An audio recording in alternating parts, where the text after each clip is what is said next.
नमस्कार, मैं हूं नवजोत रंधावा। क्या फरवरी में आ रही है गर्मी? क्योंकि फरवरी में जिस तरीके से पारा लगातार बढ़ता जा रहा है उससे एहसास कहीं ना कहीं गर्मी का हो रहा है। अचानक से दिल्ली समेत कई राज्यों में सर्दी गायब हो गई है। अमूमन माना ही जाता था कि होली तक कम से कम सर्दी रहती है, लेकिन इस बार गर्मी की दस्तक फरवरी में ही होने लगी है। राजधानी में तापमान 25 पार हो चुका है। तो मौसम ने अचानक से करवट क्यों ली है? मौसम के इन बदले तेवर के पीछे क्या वजह है? सर्दी हो गई है विदा या फिर अभी यू टर्न लेगी? बसंत में पारा 25 के पार और गर्मी में क्या होगा? फरवरी में ही आ रही है चुभती जलती गर्मी, और इसी मुद्दे पर आज हम चर्चा करेंगे। देश के जाने माने मौसम वैज्ञानिक हमारे साथ होंगे, हेल्थ एक्सपर्ट से भी बात करेंगे और साथ ही साथ हमारे साथ एनवायरमेंटलिस्ट भी होंगे, क्योंकि इस मौसम का असर कहां कहां किस किस रूप में हमें आने वाले समय में देखने को मिलेगा, उस पर भी चर्चा बहुत जरूरी है।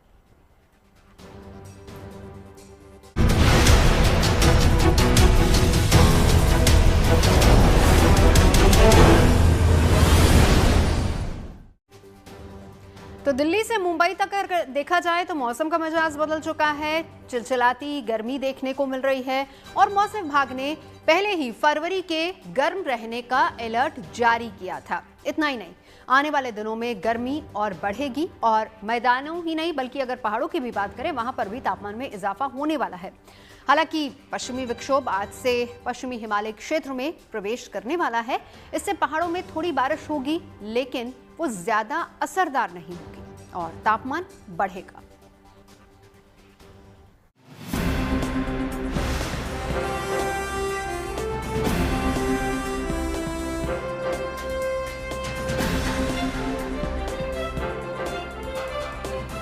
दिल्ली एनसीआर समेत उत्तर भारत में पारा चढ़ रहा है। ऐसे में ये सवाल लाजमी है कि क्या सर्दी की विदाई हो गई है? क्या वाकई गर्मी ने दस्तक दे दी है या फिर क्या अभी भी मौसम यू टर्न ले सकता है? पिछले हफ्ते 2 फरवरी को जहां अधिकतम तापमान 17.5 डिग्री सेल्सियस दर्ज किया गया था, वहीं पारा अब 25 का आंकड़ा छू रहा है। यही सिलसिला आगे भी जारी रहने की संभावना है।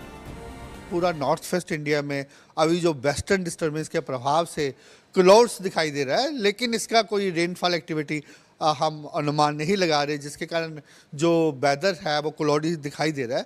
इसके बाद ये भी क्लियर हो जाएगा। ऑलमोस्ट कल को वैसे ही धूप निकलेगी और आने वाले 6 से 7 दिन बिल्कुल सामान्य से वेदर रहने वाला है।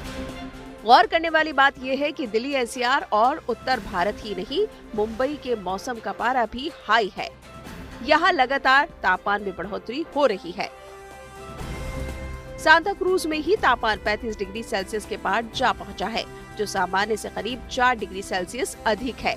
इतना ही नहीं, आने वाले दिनों में भी मुंबई में गर्मी का असर जारी रहने की संभावना जताई जा रही है। मौसम विभाग के आंकड़ों पर गौर करें तो बीते कुछ वर्षों में फरवरी में ही अब गर्मी अपने तेवर दिखाना शुरू कर देती है। पिछले साल फरवरी 2025 में दिल्ली में अधिकतम तापमान 26 फरवरी को 32.4 डिग्री सेल्सियस दर्ज किया गया था, जबकि साल 2024 में अधिकतम तापमान 29.7 डिग्री सेल्सियस दर्ज किया गया। तो 2020 के बाद से अब तक सबसे ज्यादा तापमान 33.6 डिग्री सेल्सियस 21 फरवरी 2023 में रहा था। मौसम के जानकार मानते हैं कि उत्तर भारत में फरवरी सर्दियों का सबसे ज्यादा बारिश वाला महीना होता है, लेकिन पिछले 6 साल का रिकॉर्ड देखा जाए तो सर्दी की बारिश में लगातार कमी आई है। यही वजह है कि गर्मी समय से पहले ही तेवर दिखाना शुरू कर देती है। साल 2021 और 2023 में सर्दियों की बारिश में 67 से 68% तक की कमी दर्ज की गई थी। पिछले साल भी फरवरी में रेनफॉल में 30% की कमी दर्ज की गई। कई वर्षों से ऐसा नहीं हुआ कि पहाड़ों और मैदानी इलाकों में एक साथ अच्छी बारिश हुई हो। यही वजह है कि फरवरी में तापमान अचानक बढ़ने लगता है। मौसम विभाग पहले ही कह चुका है कि फरवरी में न्यूनतम और अधिकतम तापमान सामान्य से अधिक रह सकता है। इसका सीधा असर फसलों पर देखने को मिलने वाला है। गेहूं और जौ जैसी फसलें समय से पहले पकने की समस्या हो सकती है। इसमें बाली में दाने नहीं बनेंगे और दाने हल्के हो जाएंगे। इसका सीधा असर पैदावार पर होगा।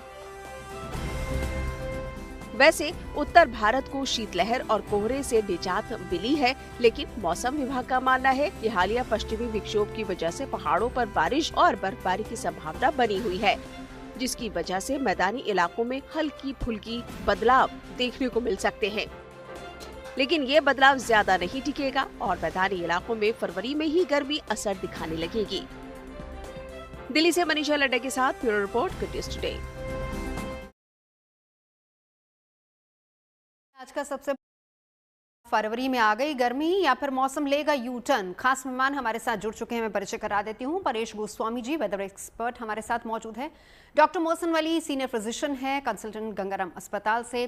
डॉक्टर सुशील द्विवेदी, एनवायरमेंटलिस्ट, इस वक्त हमारे साथ जुड़े हुए हैं। और आनंद आर्या जी भी हमारे साथ हैं, ये भी एनवायरमेंटलिस्ट है। परेश जी, पहले आप ही से शुरुआत करेंगे। क्या माने कि गर्मी आ गई है या फिर मौसम यू टर्न लेगा? देखिए, अभी तो गर्मी की शुरुआत हो चुकी है। जैसे जो देखा जाए तो वर्ष के जो 12 महीनों में से 4 महीने का जो समर सीजन रहता है, उनमें से जो 4 महीने में आज तकरीबन देखा जाए तो पिछले 8-10 वर्षों में ऐसा हुआ है कि जो गर्मी है जल्दी आ जाती है और जल्दी खत्म नहीं होती। जो समर की सीजन होती है वो लंबी बन जाती है और गर्मी ज्यादा हो रही है। उसमें ऐसा है कि अभी जो पश्चिमी विक्षोभ जो गुजर रहे हैं, जो उत्तर भारत के जो पहाड़ों के ऊपर से जो पश्चिमी विक्षोभ जो पसार हो रहे हैं, अभी वो कमजोर पश्चिमी विक्षोभ है। इसीलिए अभी फरवरी के महीने में ज्यादातर वहां पर शीतलहर की कोई संभावना ही नहीं है। इसीलिए मैदानी भागों का जो तापमान है वो भी बढ़ना चालू हो जाएगा। अभी तो 15 फरवरी आई नहीं है। फरवरी के अंत तक मेरा व्यक्तिगत ये मानना है कि लगभग 30 डिग्री से भी ज्यादा तापमान देखने को मिल सकता है जो मैदानी भाग है। हाँ, एक बात अलग है कि कोई कोई भागों में फरवरी के लास्ट वीक में, ये जैसे देखा जाए तो 22 फरवरी से 28 फरवरी तक पंजाब, हरियाणा है, फिर राजस्थान, मध्य प्रदेश और गुजरात, इतने राज्यों हैं, वहां पे एक बार जो बिन मौसम की बारिश भी हो सकती है, घना कोहरा भी छा सकता है और एक बार टेम्परेचर गिर सकता है। लेकिन वो टेम्परेचर गिरेगा 1 से 2 डिग्री तक, फिर से गर्मी बढ़नी चालू हो जाएगी। और इस साल समर की सीजन में सीवियर हीट वेव की संभावनाएं भी देखने को मिलती है। इसीलिए इस साल का जो समर है वो काफी तेज रहने वाला है, ऐसा मेरा व्यक्तिगत मानना है। ठीक है। और आपने जो बात कही, मेरे पास भी एक फोरकास्ट है, डेटा है, ये शिमला का डेटा है जो मौसम विभाग की वेबसाइट पर है, जिसमें आने वाली 15 तारीख तक का पूरा डेटा बताया गया है। और अगर हम आज की बात करें, मैक्सिमम 15 डिग्री, और ये 15 तारीख की अगर हम बात करें तो 17 डिग्री तक शिमला में तापमान जा सकता है। ये 15 फरवरी की बात हो रही है, वो समय जबकि शिमला जैसे इलाकों में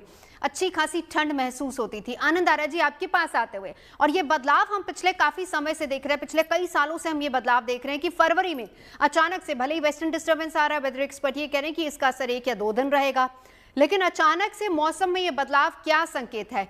ऐसे में हमें इस बात पर भी गौर करना होगा कि अभी भी कई पहाड़ी राज्य हैं जहां पर बर्फबारी हो रही है। आनंद आर्या जी, देखिए, जो क्लाइमेट सिस्टम जिससे हम कंपेयर कर रहे हैं इस समय, वो शायद 50 से 100 साल पुराना है।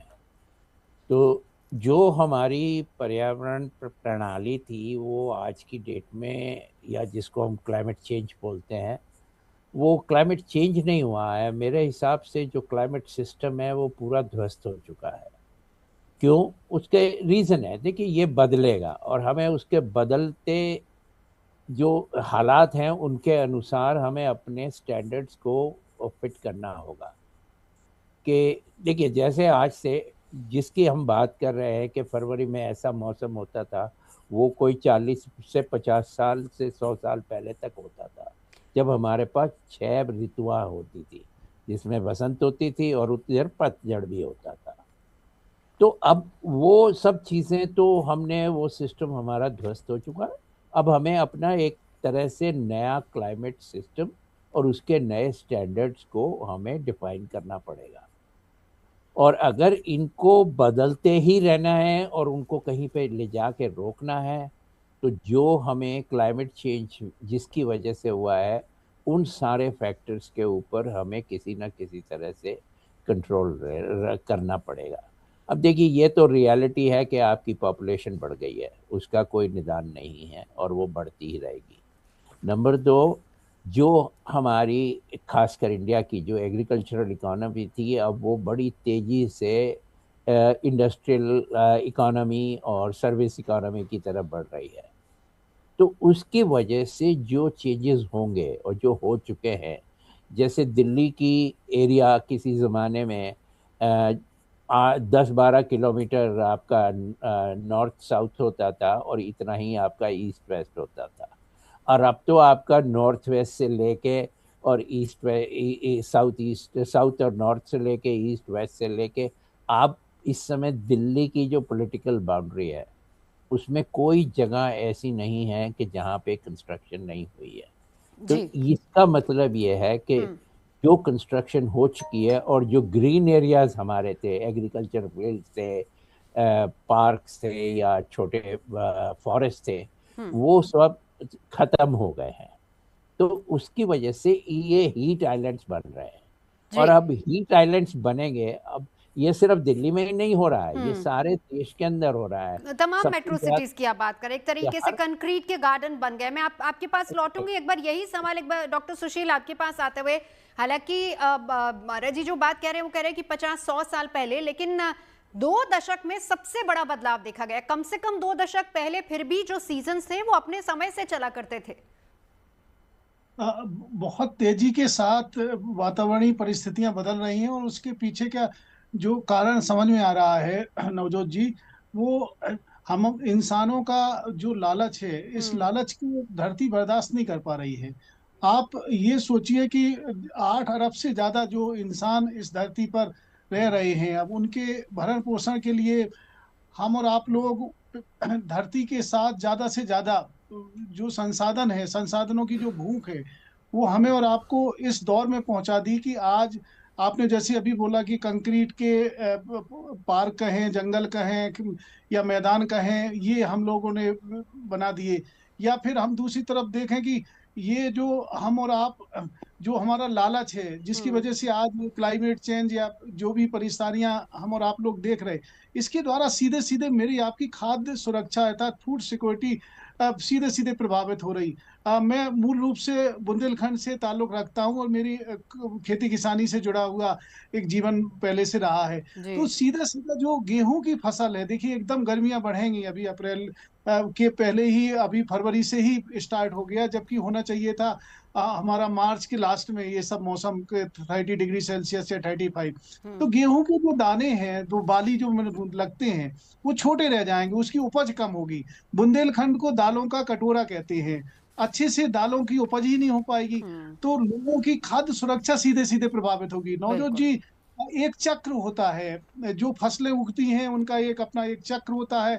उसी हम देख सकते हैं साइमल्टेनियसली जो इंसेक्ट हैं, जो बेनिफिशियल इंसेक्ट हैं, जैसे हनी बी हुआ या बटरफ्लाई हुआ, जो पॉलिनेटिंग इंसेक्ट हैं, उनका भी लाइफ साइकिल तब तक कंप्लीट होता है। और एकदम से ये जो मौसम का चक्र आता है, एकदम से सर्दियां पहले जाती थी लेकिन धीरे धीरे धीरे धीरे जाती थी, एकदम से गर्मियां एकदम आ जा रही हैं। इसकी वजह से कहीं ना कहीं से वो जो इंसेक्ट्स हैं, पॉलिनेटिंग इंसेक्ट हैं, जो हमारी खाद्य सुरक्षा पॉलिनेशन के आधार पर हमारे आपके लिए जो भी फल फूल सब्जियां और जो भी अनाज दालें मिलती हैं, उनका भी सीधे सीधे प्रोडक्शन प्रभावित बिल्कुल, हो आपने रहा सही कहा, क्योंकि इसका मौसम का सीधे तौर पर असर खेती किसानी पर भी पड़ता है और असर कहाँ कहाँ हो रहा है आपने एक्सप्लेन किया, लेकिन सेहत पर भी बहुत ज्यादा असर होता है। हम लोग नॉर्मली प्रिपेयर नहीं होते डॉक्टर वली, हम इस हिसाब से प्रिपेयर नहीं होते। अब ये कंफ्यूजन वाली स्थिति है कि क्या किया जाए, स्वेटर पहनी जाए या स्वेटर उतारी जाए। और ये वो सीजन है जब सबसे ज्यादा लोगों को कोल्ड का फ्लू बहुत ज्यादा होता है। डॉक्टर वली, अभी तो बीमारी चल रहे हैं, लोग खांसियाँ ठीक नहीं हुई हैं लोगों की। और मैं ज़रा ये पर्यावरणविदों को ये भी बताना चाहता हूँ ज़रा अभद्र भाषा में कि हम लोग खूब पेड़ काटें, खूब गाड़ियाँ चलाएं, खूब बच्चे पैदा करें, धरती माता का साइज आएंगे।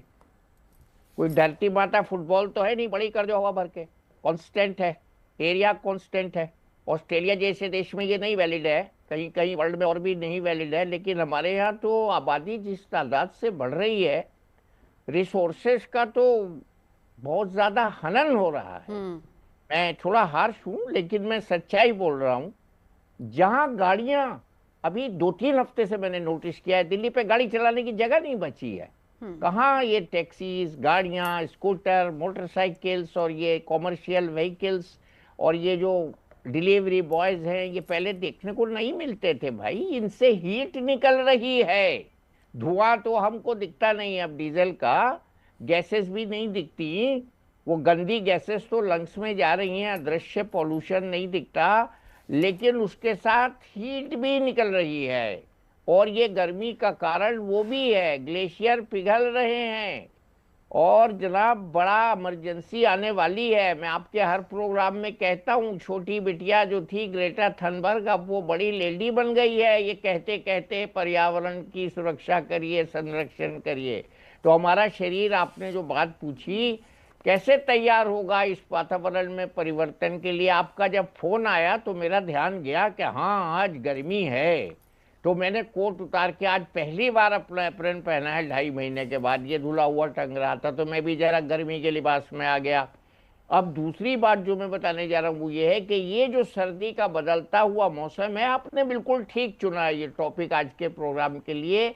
अभी शाम को बहुत सर्दी हो जाएगी, सुबह सर्दी थी जब मैं घर से निकला था, एक्सपोजर के चांसेस बहुत बढ़ जाते हैं। अभी निमोनिया के केसेस आ ही रहे हैं, खांसियां ठीक नहीं हुई हैं, तो अभी बच्चे और बूढ़े और जवान भी, अब तो जवान भी बूढ़ों जैसे ही हो गए हैं जंक फूड खा खा के, नो इम्यूनिटी। सर AQI भी लगातार बढ़ा रहता है, वो सबसे बड़ा कारण है। आपने शुरुआत बड़ी अच्छी की थी। भूल गए। हाँ, मैं तो वो जो प्राण का डायलॉग है ना, वहीदा रहमान ने आदमी पिक्चर में गाड़ी चला कर आई थी, और चलाओ गाड़ी, मेम साहब गाड़ी चला कर आई हैं, तो मैं भी यही कह रहा हूँ, और लाओ गाड़ियां और काटो पेड़। क्यों कर रहे हैं हम ये धरती का अपमान, और फिर हम बात करते हैं बैठ के। ये एक बहुत बड़ा विषय है। आपने जो समय ये प्रोग्राम चुना, मेडिकली ये बहुत बड़ा सब्जेक्ट है। चलिए अब एक्सपोजर से बातचीत करेंगे, इसी पर आगे बात करूंगी। अब एक बार जरा परेश जी आपके पास आते हुए, सर अगर हम बारिश के पैटर्न की बात करें, नॉर्मली फरवरी का जो सीजन होता है उसमें बारिश होती है, लेकिन अगर हम पिछले 2023 की बात करें, 36.6 डिग्री सेल्सियस पारा गिरा है, 2024 में 29 और 2025 में 32 डिग्री सेल्सियस पारा गिरा। और अगर बारिश की बात करें तो पिछले साल 30% की कमी आई थी, और इस 2021 और 23 की बात करें तब 68% बारिश कम हुई है। इस बार भी स्थिति वैसी है, अभी तक बारिश नहीं देखी गई। सारी चीजें सर कोरिलेट हैं। आप देखिए AQI बढ़ा, बारिश आती तो कम से कम AQI में थोड़ी सी राहत मिलती। दूसरी बात यह है कि बारिश हो ही नहीं रही है, बहुत अनप्रेडिक्टेबल है मौसम। बिल्कुल, देखा जाए तो जो दिसंबर का महीना था उसमें तो बिल्कुल बारिश नहीं हुई। दिसंबर के महीने में बारिश नहीं हुई, उसी वजह से ये बारिश का जो आंकड़ा है वो डाउन हुआ है। और अभी भी देखा जाए तो आगे फरवरी में कोई ज्यादा बारिश पहाड़ों पे गिरने की कोई संभावना नहीं दिख रही है, इसीलिए आंकड़ा कम होता जा रहा है। उस आंकड़ा कम होने की वजह 2-3 है। एक बात तो ये है कि हमारे जो अरब सागर और जो बंगाल की खाड़ी है, उनका तापमान एवरेज पिछले 1-2 दशक में 2 डिग्री तक बढ़ा है, क्योंकि हमारा जो जमीनी तापमान बढ़ रहा है उसके साथ साथ समुद्री तापमान भी बढ़ रहा है। और अगली सीजन में तो एक संभावना ये भी है कि एल नीनो सक्रिय हो सकता है, क्योंकि जो प्रशांत महासागर है वहां का तापमान बढ़ेगा तो एल नीनो क्रिएट होगा। एल नीनो क्रिएट होगा तो उनकी सीधी असर है हमारे एशियाई खंडों के जो दक्षिण एशियाई देशों हैं उन सभी पर पड़ेगी। तो यदि समझ लीजिए कि प्रशांत महासागर का तापमान और बढ़ता है तो अभी और गर्मी भी बढ़ जाएगी, पहाड़ों पे बारिश जो अभी फरवरी में जो होने की संभावनाएं है वो भी कम हो जाएगी। और जो हमारा आने वाला मानसून सीजन है, जो जिसे हम साउथ वेस्ट जो मानसून बोलते हैं, उन पर भी ये असर पड़ सकता है। और इस साल तापमान की अगर पैटर्न की बात की जाए तो तापमान इस साल कहीं राज्यों में रिकॉर्ड भी बना सकता है। जैसे पिछले साल हमने देखा था, राजस्थान है या तो फिर दिल्ली के आसपास के कहीं इलाके हैं, हरियाणा के कहीं इलाके, वहां पे तापमान सामान्य से ज्यादा बढ़ गए थे। इसी साल देखा जाए तो मार्च महीने में भी, अभी तो फरवरी का महीना चल रहा है तो 2 सीजन साथ में चल रही है, जब लघुत्तम और महत्तम तापमान जो दोनों तापमान होते हैं उनमें जो लघुत्तम तापमान है वो नॉर्मल के आसपास चल रहा है, महत्तम तापमान जो दिन का तापमान है वो थोड़ा बढ़ा हुआ है। अभी मार्च का महीना चलेगा तो दोनों तापमान ऊपर आना चालू हो जाएगा, और अप्रैल में अप्रैल में तो कहीं इलाके ऐसे होंगे जहां पे 45 डिग्री तक तापमान पहुंच सकता बिल्कुल, है। ये पिछले अप्रैल और साल भी मई हमने का देखा महीना था, होता है, मार्च उनमें एंड आते आते बहुत से ऐसे राज्य थे जहां पर 45 के करीब पारा पहुंच गया था। सर एक सवाल और फिर आगे एनवायरमेंटलिस्ट से सवाल करूंगी, क्या कोई आने वाले समय में कोई उम्मीद जताई जा सकती पहाड़ या फिर मैदानी इलाकों में बारिश की? अभी तो देखा जाए तो कोई ज्यादा बारिश की संभावना हमें नहीं दिख रही है। फरवरी और जो फरवरी का अंत है उसमें बारिश जरूर होगी, लेकिन वो एकदम हल्की फुल्की बारिश होगी। कमजोर पश्चिमी विक्षोभ है वो गुजरेंगे और एकदम हल्की फुल्की बारिश होगी। जो ज्यादा बारिश होने की और बर्फबारी होने की जो संभावनाएं होती है वो संभावनाएं अभी खत्म हो गई है। और अभी तो अरब सागर में भी साइक्लोनिक सर्कुलेशन बनना चालू हो जाएंगे, क्योंकि अभी जब गर्मी और बढ़ेगी तो जब लो प्रेशर होगा तो स्वाभाविक रूप से वहां पे साइक्लोनिक सर्कुलेशन बनना चालू होगा। साइक्लोनिक सर्कुलेशन जब अरब सागर में बनने चालू हो जाता है तो फिर पहाड़ों पे बारिश होने की संभावनाएं भी कम हो जाती है। और पहला साइक्लोनिक सर्कुलेशन भी अभी फरवरी 2026 के लास्ट वीक में बनने वाला है, और उनकी वजह से गुजरात, महाराष्ट्र, मध्य प्रदेश, उत्तर प्रदेश, राजस्थान वैसे कई इलाकों में कोहरा भी देखने को मिल सकता है और कहीं पे छुटपुट बारिश होने की भी संभावनाएं दिख रही है। इसलिए अभी फरवरी में पहाड़ों पे कोई उम्मीद नहीं रख सकते हम। पहाड़ों पर उम्मीद नहीं है फरवरी में। डॉक्टर सुशील, अब आपके पास आती हूँ। इसको लेकर चिंतन मंथन तो बहुत होता है, हम जो यहाँ पर चर्चा कर रहे हैं ये बात हम सभी जानते हैं कि गलती कहीं ना कहीं इंसान की है। लालच बहुत बड़ी चीज है जिसने अब सिचुएशन आप देखिए धरती की क्या होती जा रही है। सीजन्स, वेदर, मौसम, इनको हम प्रिडिक्ट नहीं कर सकते हैं। हालात ये हैं कि सर्दियां केवल 1 या 1.5 महीने तक की रह गई हैं। गर्मियों का सीजन बहुत ज्यादा है और जैसे कि अभी मौसम एक्सपर्ट भी बता रहे हैं कि पारा 50 तक भी जा सकते हैं। और अगर मैं गलत नहीं हूं तो सर पिछले साल ऐसा हुआ था, 2 जगह ऐसी थी, उसमें शायद एक चुरू था जहां पर पारा 50 तक पहुंच गया था। ये मौसम के संकेत है। ये इन मौसम के संकेतों को बार बार हम और आप लोग इस पे कई बार चर्चा कर चुके कि अब डिकोड करने की जरूरत है। जैसे कि आदरणीय वली साहब ने कहा कि एक प्रकार की इन्वायरमेंटल इमरजेंसी की स्थिति शुरू हो गई, मतलब पूरी तरह से पर्यावरण तबाह हो गया। अब आप ऐसे धरती की क्या कल्पना करेंगे? एक तरफ हम लोग माता भूमि पुत्रो अहम पृथिव्या, अपनी धरती को माँ की तरह मानते हैं। कोई अपनी माँ के साथ इस प्रकार का व्यवहार करेगा क्या कि माँ का जो वैभव होता है, जो सुंदरता होती है, वो वन होते हैं, फॉरेस्ट होते हैं। और किसी भी सस्टेनेबल प्लानेट के लिए 1/3 भाग पर हरियाली होनी चाहिए, मिनिमम कम से कम 1/3 भाग पर हरियाली होनी चाहिए। लेकिन आप चाहे दिल्ली की बात करें या भारत के अलग अलग हिस्सों की या दुनिया के कुछ और देशों की भी बात करें, जहां पर बड़ी स्थिति खराब है। विडंबना ये है कि हम लंग्स ऑफ प्लेनेट को एक तरफ खत्म करते जा रहे हैं, दूसरी तरफ अभी जैसे बहुत सारी रेस्पिरेटरी प्रॉब्लम है और इन पे चर्चा की डॉक्टर वली साहब ने। दूसरी तरफ वायु प्रदूषण एक सच्चाई हो गया है जिसकी वजह से परेशानियां में और आप सीधे सीधे 2-4 हो रहे हैं। तीसरी चीज जो अभी देखिए, अगर आप इस चीज को महसूस कर रहे हो कि अब जो बदला हुआ पर्यावरण की वजह से जो जो गरीब हैं, जो असहाय हैं, जिनकी उम्र ज्यादा है, जिनके पास संसाधन नहीं है, वो सीधे सीधे प्रभावित हो रहे हैं। और हम लोग एक तरफ स्मार्ट सिटी की कल्पना कर रहे, एक तरफ हम चाह रहे कि एक ऐसी दुनिया हम बसाएं जहां पर हमारी सुविधाओं की खूब ज्यादा ध्यान दिया जाए। तो ये सुविधाएं हुई, एक तरफ जो हमें साफ सुथरा आकाश मिला था, अच्छी सुजलाम सुफलाम धरती मिली थी, वो तो हमने सब तबाह कर दिया ना। तो आपके चैनल के माध्यम से यही सभी से गुजारिश है कि इस कार्यक्रम को सुनने के बाद आप एक पेड़ माँ के नाम लगाते हैं, या अपने जन्मदिन या तीज त्योहारों पर पेड़ पौधों को अगर देते हैं तो उसको और आगे बढ़ाएं। साथ में पब्लिक ट्रांसपोर्ट का ज्यादा से ज्यादा उपयोग करें और ये जरूर माने कि ये धरती सबकी है, ये धरती मेरी अकेली नहीं है। ये धरती पर रहने वाले हर उस परिंदे, हर उस जानवर, हर उस इंसेक्ट का उतना ही हक है जितना मेरा आपका है। और अगर हम चाहते हैं कैंपेन्स तो इसको लेकर सर बहुत ज्यादा चलते हैं, लेकिन रियलिटी क्या है ये हम और आप सभी लोग देख रहे हैं। इसीलिए चर्चा इस बात को लेकर हो रही कि क्या फरवरी में ही आ गई है गर्मी या फिर मौसम लेगा यूटर्न। ये जी आपके पास आते हुए, ये बसंत का मौसम चल रहा है सर, लेकिन देखिए 25 के पार पारा, क्या इस बार माना जाए कि गर्मियां और लंबी हो सकती हैं? देखिए बिल्कुल होंगी क्योंकि जैसे मैंने कहा कि जो हमारा क्लाइमेट का सिस्टम है वो तो कम्प्लीटली डिस्ट्रॉय हो चुका है। और उसके लिए, और ये सिर्फ इंडिया में ही नहीं हो रहा है, दिल्ली में ही नहीं हो रहा है, ये सारे देश, सारे दुनिया में हो रहा है। तो उसके लिए जो काम जो हमें कदम उठाने हैं वो तो उठाने ही हैं। जैसे आपको अपने सारे फॉरेस्ट कवर को जो है मेंटेन करना है, बल्कि उसे बढ़ाना है, क्योंकि जितने हीट आइलैंड से गर्मी निकलेगी उसको पकड़ने के लिए, उसको काउंटर करने के लिए आपको वो चाहिए। आपको अपनी नदियों का ध्यान रखना पड़ेगा, आपको अपने पहाड़ों का ध्यान रखना पड़ेगा।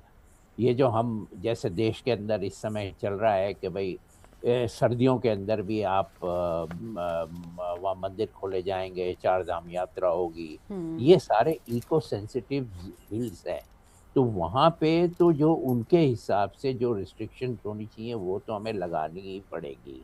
और अगर हम वो नहीं लगाएंगे तो ये जो एक्सट्रीम इवेंट्स हम देख रहे हैं, फरवरी में देख रहे हैं, लंबे सीजन देख रहे हैं, टेम्परेचर्स 50 डिग्री भी देख रहे हैं और 0 डिग्री भी देख रहे हैं आप दिल्ली जैसे शहर में या गुड़गांव जैसे शहर में। तो ये सब को कंट्रोल करने के लिए आपको जो क्लाइमेट को अफेक्ट करते हैं उन फैक्टर्स के ऊपर ध्यान देना होगा। अब पहला जैसे मैंने पेड़ के लिए आपको बोल दिया, दूसरा है आपको इस देश के अंदर हमारा जितना एरिया फॉरेस्ट कवर के अंदर है उससे थोड़ा सा ज़्यादा या ऑलमोस्ट उतना ही एरिया आपका वेटलैंड कवर है। वेटलैंड का मतलब ये है कि वहाँ पे पानी है और उसके अंदर उतना ही एरिया, आप समझ लीजिए आपकी 8 लाख के करीब वेटलैंड्स हैं सारी कंट्री के अंदर। तो क्या हम उन्हें प्रोटेक्ट कर रहे हैं? नहीं। 11 साल हो गए आज मुझे लड़ाई करते हुए उस चीज़ के लिए, पर अभी तक सुप्रीम कोर्ट में केस लंबित है, पर एक साल तक उनकी एक छोटी सी डायरेक्शन जो है वो नहीं हो रही। तो अब जुडिशरी को ध्यान देना होगा, सरकारों को ध्यान देना होगा, और हमारे जैसे जो लोग हैं जो आवाज़ उठा सकते हैं और जो उठा रहे हैं उन्हें थोड़ी आवाज़ और तेज करनी पड़ेगी। और तो इस तरह के ये जो सिस्टम है वो तो करने पड़ेंगे। पर डॉक्टर वली से मैं एक छोटी सी बात के ऊपर मैं एग्री नहीं कर सकता कि देखिए जो अब इस समय जो आज मॉडर्न सिस्टम ऑफ लाइफ है, नॉट ओनली सिर्फ देश में ही नहीं है बल्कि सारी दुनिया के अंदर है, तो वो तो उसे हमें एक्सेप्ट करना ही पड़ेगा, चाहे वो कार हो, चाहे घर हो, और चाहे फैक्ट्रीज हो, चाहे कुछ भी हो, क्योंकि ये तो अब एक रियलिटी बन चुका है। तो जो भी हमारा अब नया सिस्टम, हमें इन सब फैक्टर्स को ध्यान में रखते हुए अपने नए क्लाइमेट सिस्टम को डिफाइन करना पड़ेगा। हाँ। और उसके अंदर ये जो 3-4 फैक्टर्स हैं, जैसे मैंने बोला पहाड़, नदियाँ, फॉरेस्ट और वेटलैंड्स, इनको बचा के रखना है। प्लानिंग की बहुत ज्यादा जरूरत है। एक बार डॉक्टर वली अब आपके पास आते हुए, डॉक्टर साहब देखिए बड़ी इंपॉर्टेंट बात इन्होंने कही कि अब आपने भी कहा था कि अलार्मिंग सिचुएशन है और मामला यहां तक कि कोर्ट तक ये मामला जा चुका है। ये वाकई बहुत अलार्मिंग सिचुएशन है। आम इंसान की, हम यहाँ पर चर्चा कर रहे हैं कि ठीक है बारिश नहीं हो रही, उसका असर फसलों पर पड़ता है, उसका असर हमारी सेहत पर भी पड़ता है। अगर अभी से गर्मियां शुरू हो जाती हैं तो कितना ज्यादा हमारी, आपकी, बच्चों की, बुजुर्गों की सेहत पर इसका असर होगा। Diarrhoea, dysentery, hepatitis, typhoid, heat exhaustion, ये सब बीमारियां हो रही हैं। अब तो राउंड द ईयर हो रही हैं मैडम। ये बड़ी त्रासदी है। ये जैसे बता रहे हैं ना, एनवायरनमेंट का साइकिल डिस्टर्ब हो गया है। हमारे यहाँ बीमारियों का साइकिल भी अब 12 महीने मलेरिया, 12 महीने टाइफॉइड, 12 महीने चेस्ट इन्फेक्शन, ये सब बीमारियां अब साइक्लिक नहीं रही हैं। अब ये बीमारियां रेगुलर हो गई हैं।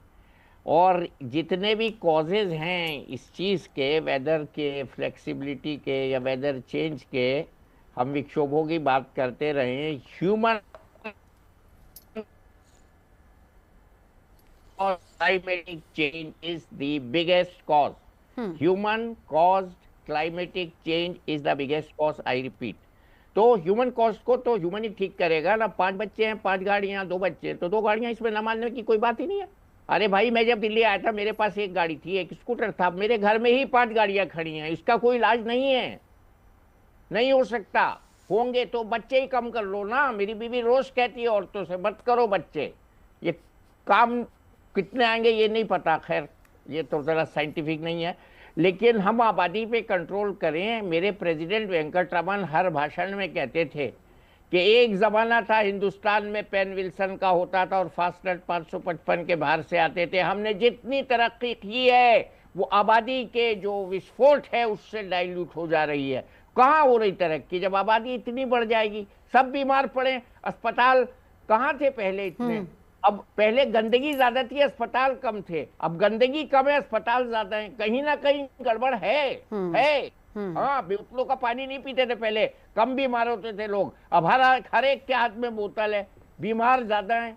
ये कुछ गड़बड़ हुआ है, हमने नेचर के साथ खिलवाड़ किया है। We have played with the nature. Very rightly I agree with 3 speakers. अरे अभी जिम कॉर्बेट पार्क से एक मरीज दिखाने आया, वो कह रहा जी वहाँ 11 होटल बन गए, वहां पे हरियाली कहाँ गई? 11 होटलों के अंदर चली गई, तो फॉरेस्ट बेल्ट कहाँ गया? घुस गया बिल्डिंग में। तो ऐसी कहाँ हो रहा है? मैंने अभी बहुत अच्छा एग्जाम्पल दिया है, मजाक का नहीं है, वो सीरियस एग्जाम्पल है। फुटबॉल की तरह हम प्लेनेट अर्थ के साइज को मैग्नीफाई नहीं कर सकते अपनी आबादी की जरूरत के हिसाब से। हम रिसोर्सेज को मैग्नीफाई नहीं कर सकते, कंजर्व करना पड़ेगा। बीमारियों का भी हम एंटीबायोटिक की बात कर ली प्रधानमंत्री जी ने, क्या है ये बलगम नहीं ठीक हो रहा, अब लोगों का बीमारी नहीं। आपको पता है ये इस बार जो कॉफ हुआ है लोगों को, किसी खांसी की दवाई से नहीं ठीक हुआ। वो लोग खांस रहे हैं, 3 महीने से खांस रहे हैं। बिल्कुल। क्या है क्या ये invisible disaster? Nobody is talking about the nitrogenous gases and carbon dioxide, carbon monoxide coming invisibly from the automobile chutes. How many flights we are operating? Why don't we control that? Why don't we train our children to use metro? Yes, that is the disaster management. The disaster is going to happen. We will talk every year. We will suffer every year. All of us have to suffer. और कोई इलाज ही नहीं है। Every year नहीं doctor साहब, हम every season और ये रादर अब तो हालत ये हो गई कि हर महीने हम इसको लेकर चर्चा करते हैं। एक बार परेश जी आपके पास आती हूँ। सर एक और चीज पर जरा डिटेल दीजिए, क्योंकि पहाड़ों पर हम देख रहे हैं अभी भी बहुत जगह बर्फबारी हो रही है, लेकिन ओवरऑल अगर हम तापमान की बात करें, दिल्ली हो या मुंबई, उसमें तापमान में लगातार बढ़ोतरी देखी जा रही है, ऐसा क्यों? इसमें एक बात ये भी है कि जब कोई भी मौसम में बदलाव आता है उनमें हवाओं का रुख ज्यादा मायने रखता है, क्योंकि जब हमारे मानसून का सीजन चलता है तो हमारे साउथ वेस्ट की जो हवाएं चलती है, लेकिन जो सर्दियों के मौसम में उत्तर और उत्तर पूर्व की हवाएं जो चलती है उनमें कभी कभी जो साइक्लोनिक सर्कुलेशन बनते हैं, कभी एंटी साइक्लोन बनता है, तो हवाओं की दिशाएं बदल जाती है। हवाओं की दिशाएं बदल जाने की वजह से पहाड़ों पे भले ही जितनी भी बर्फ वर्षा हो जाए, कितना भी तापमान है वो नीचा चला जाए, फिर भी मैदानी इलाकों में कभी कभी गर्मी चालू हो जाती है। इसी प्रकार इस साल भी ऐसा देखने को मिलता है, जो हवाओं का जो रुख है जो नॉर्थ ईस्ट का होना चाहिए, उनकी जगह कहीं कहीं इलाके ऐसे भी जहाँ पे नॉर्थ वेस्ट का भी हवाओं की रुख देखने को मिलती है, और उसकी वजह से अभी गर्मी होनी चालू हो गई है। और आगे भी देखें तो जैसे समर की सीजन में हर साल 4 से 5 राउंड में सीवियर हीटवेव के जो राउंड आते हैं, इस साल जैसे मौसम का पैटर्न चल रहा है, यदि इसमें कोई बदलाव नहीं हुआ, जैसे आपने टाइटल दिया है ना यू टर्न, देखिए इसमें यू टर्न की कोई अभी गुंजाइश नहीं देखने को मिलती है। और ऐसा ही मौसम यदि चला तो आने वाले समर के सीजन में जब रेगुलर जो 4 से 5 राउंड सीवियर हीटवेव के वो आते हैं, उनके बदले इस साल 6 से 7 राउंड में सीवियर हीटवेव आ सकती है। और इस साल की जो हीटवेव होगी वो एकदम भयानक होगी, पारा एक नया रिकॉर्ड भी बना सकता है। डॉक्टर सुशील द्विवेदी, ये भविष्य के लिए कितना बड़ा खतरा है, कि क्या संकेत है भविष्य के लिए? भविष्य के लिए जो संकेत हैं वो हमें आपको परिलक्षित होने लगे हैं, दिखाई देने लगे हैं। मैं एक बात आपके सामने रखूं, जैसे अगर आप भारत गांव का देश है, अधिकतर ग्रामीण अर्थव्यवस्था है, बुंदेलखंड या हम राजस्थान या विदर्भ या गुजरात के अलग अलग हिस्सों की बात कर सकते हैं। जैसा अभी बताया डॉक्टर परेश साहब ने बताया कि इस बार भयंकर गर्मी पड़नी है। अब जब गर्मी पड़ेगी तो जल स्रोत सूखेंगे, पानी की उपलब्धता नहीं होगी, और पानी की उपलब्धता को लाने के लिए 4 से 5 किलोमीटर 8 किलोमीटर दूर तक हमारी बच्चियां, हमारे घर की महिलाएं या हमारे बच्चे जाते हैं, तो उनकी पढ़ाई प्रभावित होगी। देखिए किस प्रकार से गर्मी उनकी पढ़ाई को भी बर्बाद कर रहा है। कल के दिन उनको पढ़ने का जो उनका जीवन है वो पढ़ने के लिए नहीं, बल्कि वो रिसोर्स चीजों को जुटाएंगे। दूसरा, अर्थव्यवस्था खत्म होगी। भारत दूसरा गेहूं के उत्पादन वाला देश है। जब गेहूं का उत्पादन सही नहीं हो पाएगा, प्रचुर मात्रा में नहीं होगा, तो हमें दूसरी दुनिया से आयात करना पड़ेगा। कहीं ना कहीं से हमारी अर्थव्यवस्था भी सीधे सीधे प्रभावित होगी। ये एक ऐसी चीजें हैं जो एक दूसरे से देखिए इंटर रिलेटेड है, सब एक दूसरे से जुड़ी हुई हैं। अभी देखिए जब गर्मियां बढ़ेंगी, 47, 48, 50 डिग्री बढ़ेगा, तो जंगलों में आग लगेगी। जंगलों में आग लगने का मतलब है कि एक साधारण आग नहीं होती है, उसमें पूरी पूरी पूरी पर्यावरण की तबाही हो जाती है, जैव विविधता पूरी तरह से डिस्टर्ब हो जाती है। पूरे के पूरे जो जल जंगल जमीन से जुड़े हुए जो तमाम प्रकार के बसिंदे वहां रहते हैं, कीड़े मकोड़े जीव जंतु रहते हैं, वो बिल्कुल। सारे के सारे तबाह हो जाते हैं। और कह सकते हैं हम कि इकोसिस्टम पूरा गड़बड़ा जाता है। जब धरती से एक कोई स्पीशीज गायब होती है हाँ। तो उससे जुड़ी हुई कई स्पीशीज तहस नहस हो जाती हैं और ये पूरा का पूरा इकोसिस्टम तबाह हो डॉक्टर जाता है। और द्विवेदी। ये मानव के लिए हमें और आपको एक संकेत देता है। बिल्कुल संकेत देता है। और आपने फसलों की भी बात की। अब देखिए मौसम, अगर हम कहें कि सीजन बदल रहे हैं, बहुत अनप्रिडिक्टेबल मौसम है, क्या फसलों का भी समय बदलने की जरूरत है या फिर फसलों के समय को भी बदल देना चाहिए? अब बिल्कुल आप देखिए ना, क्योंकि देखिए जो फसलों का पॉलिनेशन है वो इंसेक्ट पे डिपेंडेंट होता है। 60 से 70% पॉलिनेशन जो होते हैं वो हनी बी या बटरफ्लाई करती है।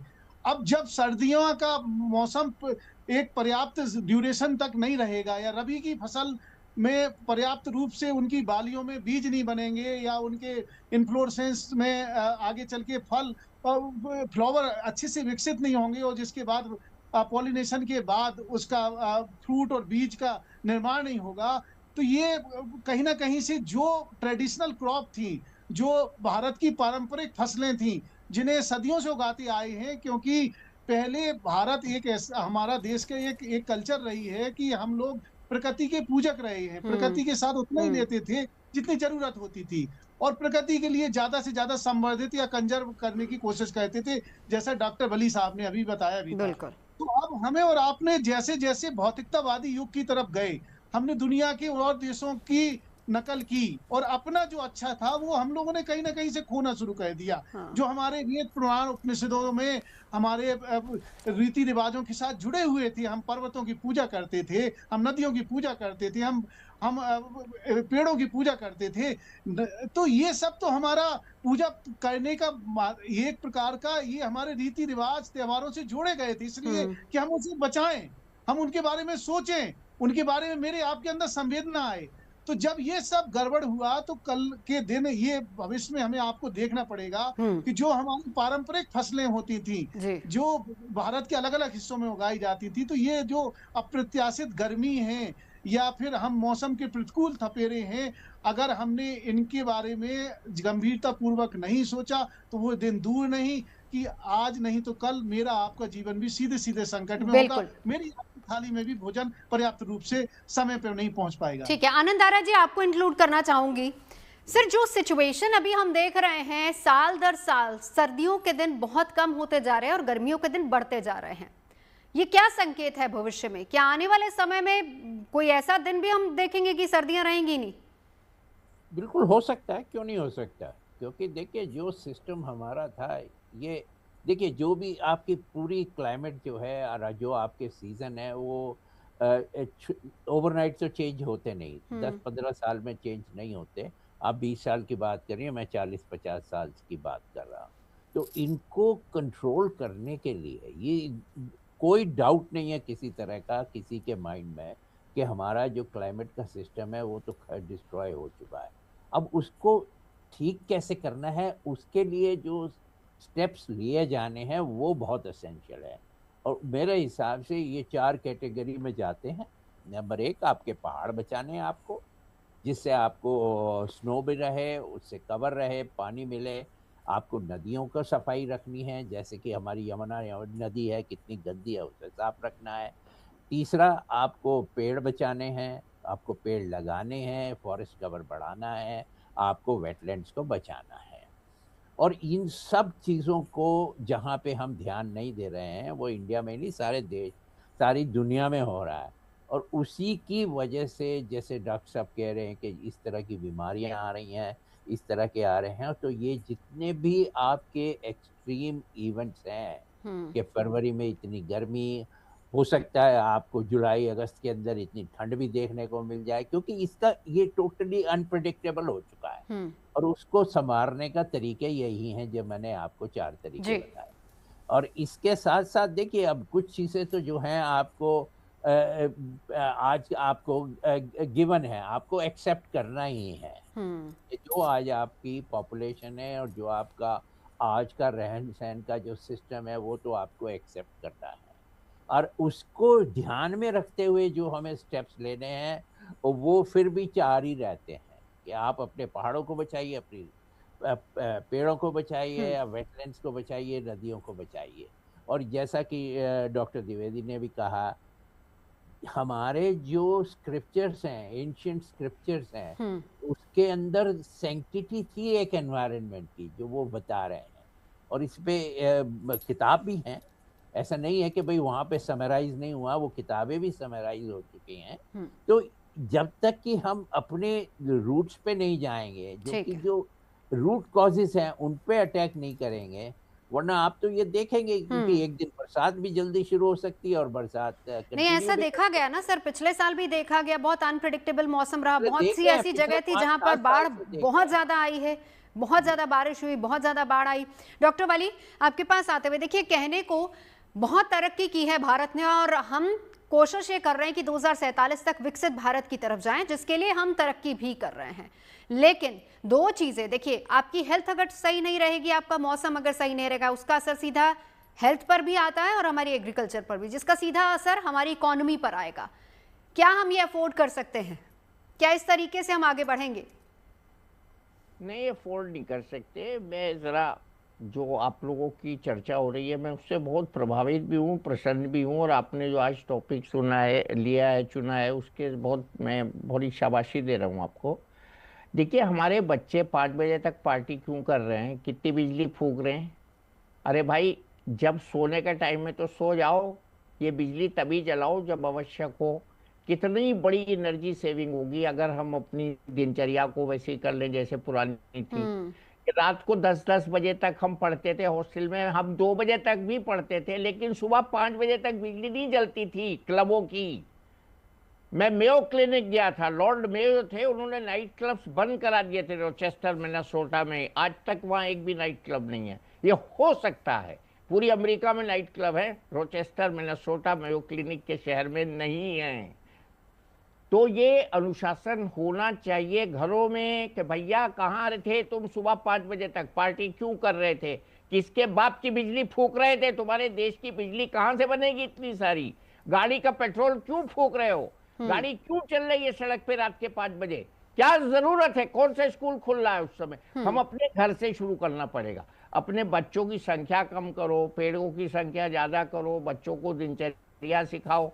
बीमारी तो होती रहेंगी, हम लोग ट्रीट कर देते हैं, लेकिन बीमार होंगे ही नहीं जब टाइम से सोओगे, टाइम से उठोगे, अच्छा खाओगे। काहे बीमार होएगे? और सबसे कम खाना ही कम खाओ। मैं तो कहता हूँ आज लोग खा खा के बीमार हो रहे। खैर, आउट ऑफ द कॉन्टेक्स्ट बात है। अभी हमको अपनी लाइफ का डिसिप्लिन वापस लाना है। हमें एनर्जी कंजम्पशन के रिसोर्सेज बढ़ाने, तब हमको कार्बन फुटप्रिंट कम करने का मौका मिलेगा। नहीं तो सब भाषण है, सब भाषण है। चर्चाएं होती रहेंगी, शुरुआत खुद से करनी होगी, डिसिप्लिन खुद पे लाना होगा। चलिए चलते चलते एक बार परेश जी, आखिरी सवाल आपसे मेरा। फरवरी में 25 डिग्री तक जा रहा है मैक्सिमम टेम्परेचर, हम मार्च में क्या एक्सपेक्ट कर सकते हैं होली तक, क्योंकि असली गर्मी तो होली के बाद से शुरू होती थी? मार्च महीने के अंदर समझ लीजिए जो मध्य भारत का जो इलाका है, जिनमें गुजरात, महाराष्ट्र, मध्य प्रदेश, उड़ीसा तक के जो इलाके हैं, उन सभी इलाकों के अंदर 35 के पार पारा जा सकता है। और जो मैदानी भागों में जो दिल्ली है, उत्तर प्रदेश है, राजस्थान है, उन सभी जगहों पे 40 और कई जगहों पे 40 से भी ज्यादा गर्मी पड़ सकती है। और अप्रैल में उनसे भी ज्यादा गर्मी पड़ने की संभावना है। बिल्कुल बिल्कुल। चलिए, बहुत बहुत शुक्रिया तमाम खास मेहमानों का हमारे साथ जुड़ने के लिए। चर्चा हम कर रहे थे मौसम पर और मौसम के बदले मिजाज पर। बहरहाल इस खास पेशकश में अभी के लिए बस इतना ही। आप बनिए रहे हमारे साथ, देखते रहिए गुड न्यूज टुडे।